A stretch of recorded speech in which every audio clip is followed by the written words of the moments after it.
Bonjour à tous, bienvenue dans cette série pour apprendre Flutter, je suis très content d'être là aujourd'hui.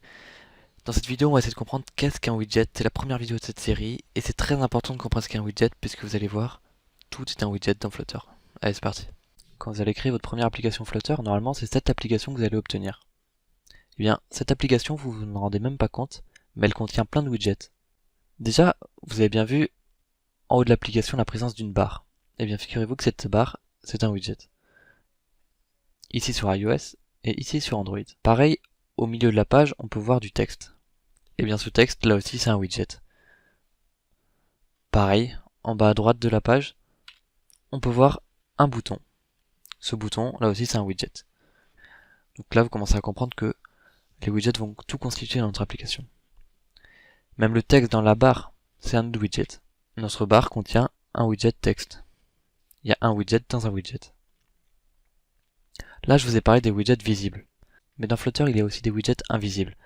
Des widgets pour organiser le contenu. Par exemple, là, dans cette page, il y en a un. Vous le voyez sûrement pas, mais c'est le widget Center. Il nous permet de centrer du texte sur l'écran. Donc tout va être un widget dans Flutter. Que ce soit vos éléments, la manière dont vous les organisez, tout ça, ça va compter. C'est peut-être un peu confus pour l'instant, mais on va partir dans le code et vous allez plus vite comprendre.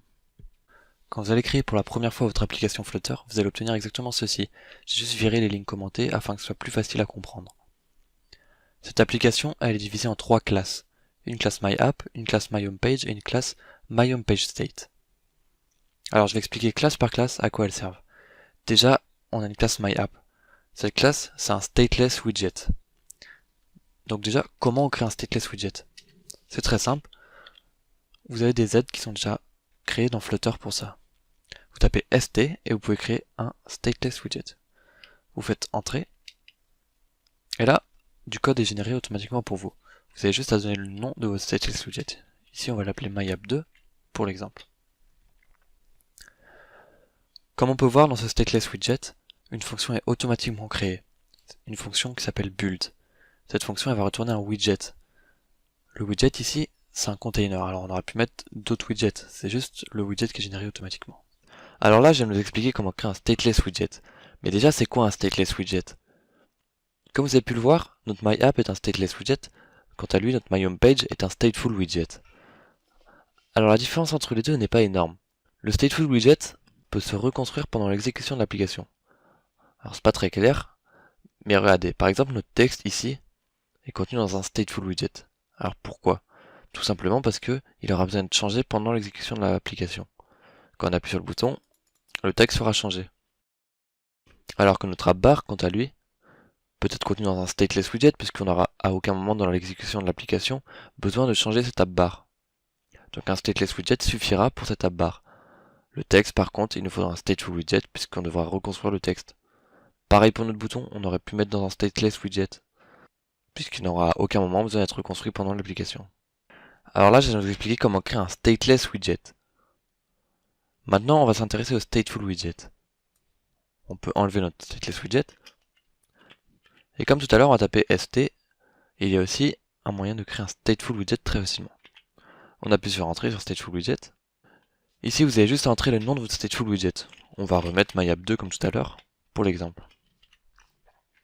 Comme vous pouvez le voir, deux classes sont créées, contrairement à un stateless widget qui va créer qu'une seule classe. Notre première classe dépend de stateful widget. Notre seconde classe, quant à elle, dépend de state. Tout ce qu'il faut retenir, c'est que quand vous allez créer votre stateful widget, la classe MyApp2 ici sera appelée, et ensuite cette classe MyApp2 ira appeler la classe MyApp2State et va créer l'élément sur l'écran. La fonction build qui permet de créer le widget est contenue dans le MyApp2State. C'est pour ça que MyApp2 est obligé d'appeler MyApp2State quand il est créé. Contrairement à un stateless widget dans laquelle la fonction build est contenue directement dans la classe principale. Tout à l'heure, je vous ai montré quel widget était contenu dans notre application. Eh bien, on va essayer de retrouver ces widgets à l'intérieur du code. Donc c'est parti. Déjà, on peut voir que quand on va exécuter le code de l'application, la fonction runApp sera directement exécutée et elle va ensuite appeler le widget MyApp. Donc le premier widget à être créé dans notre application sera le widget MyApp. Ce widget, comme tous les widgets, contient une fonction build. C'est-à-dire que dès qu'on va créer le widget, build, donc construire, va être exécuté.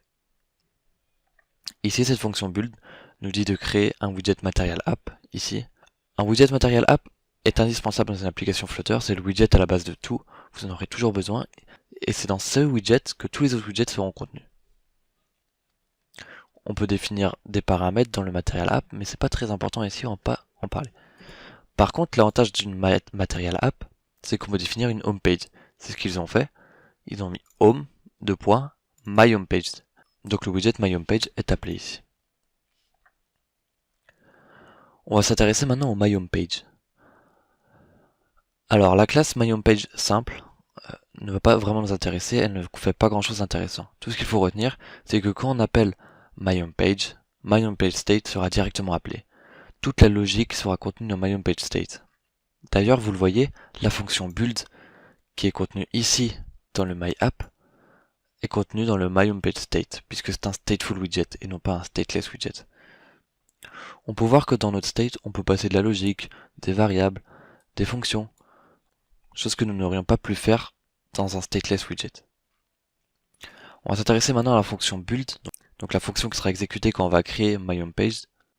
Comme on peut voir, dès qu'on va créer notre my home page, un scaffold, donc un widget de type scaffold sera créé. Alors un widget de type scaffold, là aussi vous en aurez quasiment toujours besoin dans une application Flutter, puisque c'est un widget de type Material Design, c'est-à-dire qu'il va vous permettre d'avoir une app bar ou un bouton. Même le fond ici, le fait que l'écran soit blanc à l'arrière-plan, est fait par le scaffold. Donc vous en aurez quasiment toujours besoin, sauf si vous faites une application très particulière, qui n'a pas besoin d'app bar, qui n'a pas besoin de fond, qui n'a pas besoin de bouton, mais ça sera très très rare. Partie du principe que vous en aurez toujours besoin. Donc je vous ai dit que ce scaffold nous permettait de créer une app bar par exemple. C'est très simple de définir une app bar, on va l'enlever. Vous faites app et vous voyez bien que automatiquement on nous recommande de créer une app bar. On clique dessus. Là on crée un widget de type app bar entre parenthèses. Et ici on peut passer toutes les choses importantes à notre widget app bar. Par exemple le titre de notre app bar, title, : et on va mettre un texte entre parenthèses, et là on peut mettre ce qu'on veut. Voilà, on a un nouveau titre pour notre app bar. C'est parfait. On a aussi le center dont je vous ai parlé tout à l'heure, ici, celui qui nous permet d'avoir notre texte au milieu de l'écran. Alors ce center contient une colonne, puisqu'en réalité il y a deux textes et non pas un, donc il y a une colonne de deux textes. La colonne, elle aussi, c'est un widget. Dans le widget colonne, il y a deux widgets texte. J'irai plus en détail dans les prochains tutoriels. Je ne vais pas parler du style dans cet épisode. Et tout en bas de notre scaffold, on définit un floating action button, donc le bouton qui est ici. Et dans ce floating action button, par exemple, on va venir passer un icône. Le child, donc l'enfant de ce floating action button, donc le widget contenu dans le floating action button sera un icône. On peut ensuite passer d'autres paramètres, comme le tooltip. Normalement, si on reste appuyé dessus, voilà, il y a notre head. Et le onPressed, c'est ce qui va se passer quand on va appuyer sur le bouton. Ici, c'est une fonction, elle est contenue ici. La vidéo est terminée. Si jamais vous n'avez toujours pas compris totalement ce qu'est un widget, posez-moi des questions en commentaire et j'y répondrai. Dans les prochaines vidéos, on codera plus. Cette vidéo était très théorique, mais je pense que c'est indispensable afin de comprendre la suite. Les widgets reviendront dans chaque vidéo sur Flutter.